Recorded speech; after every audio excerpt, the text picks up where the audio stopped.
네, 일본 후쿠시마 오염수 방류 예상 시기가 다가오면서 여야의 여론전도 점점 치열해지고 있습니다. 여당은 과거 사드 괴담 논란을 소환하면서 야권의 오염수 공세 반격에 나섰고, 야당은 우려를 제기하면 괴담이냐면서 단식 투쟁을 확대하고 있습니다. 취재기자 연결합니다. 김경수 기자. 네, 국회입니다. 네, 국민의힘 지도부 오늘 오후에 사드가 배치된 경북 성주군을 찾는다고요? 네, 그렇습니다. 오늘 오후 김기현 대표 등 국민의힘 지도부가 이 사드 전자파 안정성 논란으로 어려움을 겪은 성주 참외 농가를 방문합니다. 사드 전자파가 무해한 수준이라는 최근 환경 영향 평가 결과를 강조하며 참외 시식도 할 예정입니다. 이른바 사드 괴담 실태를 파악하러 성주에 간다고 밝힌 김 대표는 환경 영향 평가 결과 발표가 이렇게 오래 걸린 이유를 밝혀야 한다고 주장하기도 했습니다. 문재인 정권에서는 왜 5년 동안이나 묵혀놓고 질질 끌며 뭉갠 것인지를 밝혀내야 합니다.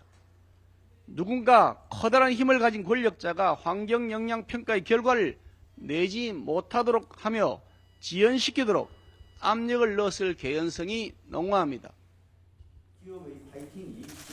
네, 과거 사드 괴담처럼 최근 야권의 후쿠시마 오염수 공세도 과학적 근거 없는 정치적 선동이라는 건데 윤재욱 원내대표도 거들었습니다. 들어보시죠. 민주당의 사드 전자파 선동이 괴담으로 판명됐지만 아직 그 누구도 사과하지 않고 있습니다. 사드 사태는 후쿠시마 오염수 문제의 미리 보기와 다름없습니다. 국민의힘은 민주당의 괴담 선동으로 수산업계가 피해를 본다며 소비 진작을 위해 수산물 시장과 횟집에서 릴레이 회식도 이어가기로 했습니다. 한편 민주당은 다음 달 오염수 방류 규탄 전국 순회 투쟁 등 총력전을 예고하고 있습니다. 이재명 대표는 핵 오염수가 바다에 뿌려지면 주워 담을 수 없다며 남은 시간이 얼마 없는데 정부 여당은 국민 우려를 괴담 치부한다고 비판했습니다. 이 대표는 또 민주당이 태평양 도서국들의 오염수 반대 연대 촉구 서한을 보내자 외교부가 유감을 표한 것을 두고 이런 반응을 보였습니다. 후쿠시마 그 오염 처리수를 마시겠다 그러니까 후쿠시마 약수터냐 뭐 그런 얘기가 있었다고 해요. 그런데 국제사회에 우리 민주당이 그 약수터 좀 폐쇄하자, 국민 건강에 해롭다고 하니까 그 약수터가 아까워서 그런지 왜 폐쇄 운동하냐 지금 그렇게 항의를 했다는 거 아닙니까? 국민의힘 횟집 회식은 위선이자 국민 모독이라는 비판도 민주당 지도부에서 나왔는데 역시 들어보시죠.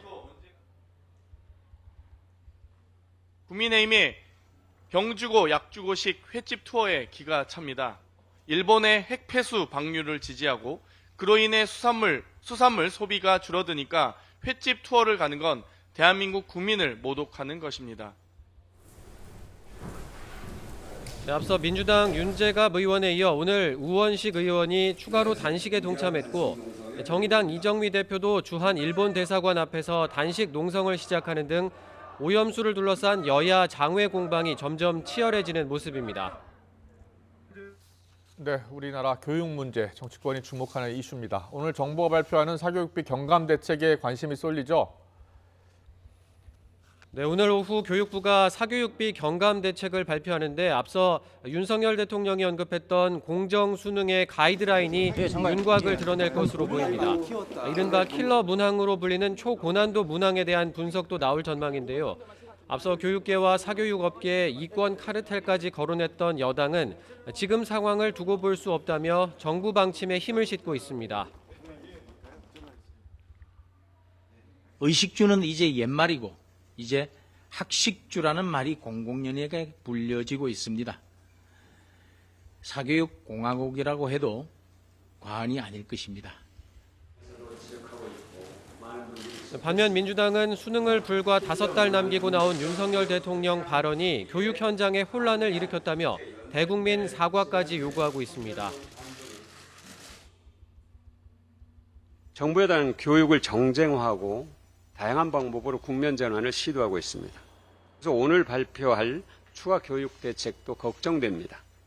지난주 교육부가 발표한 공교육 강화 정책을 보면 오히려 사교육을 조장하는 내용이 아닌가 정말 알 수 없는 입장입니다. 총선을 앞둔 데다 교육 분야가 워낙 민감한 사안인 만큼 정부 대책 발표 이후에도 여야의 공방이 예상됩니다. 지금까지 국회에서 전해드렸습니다.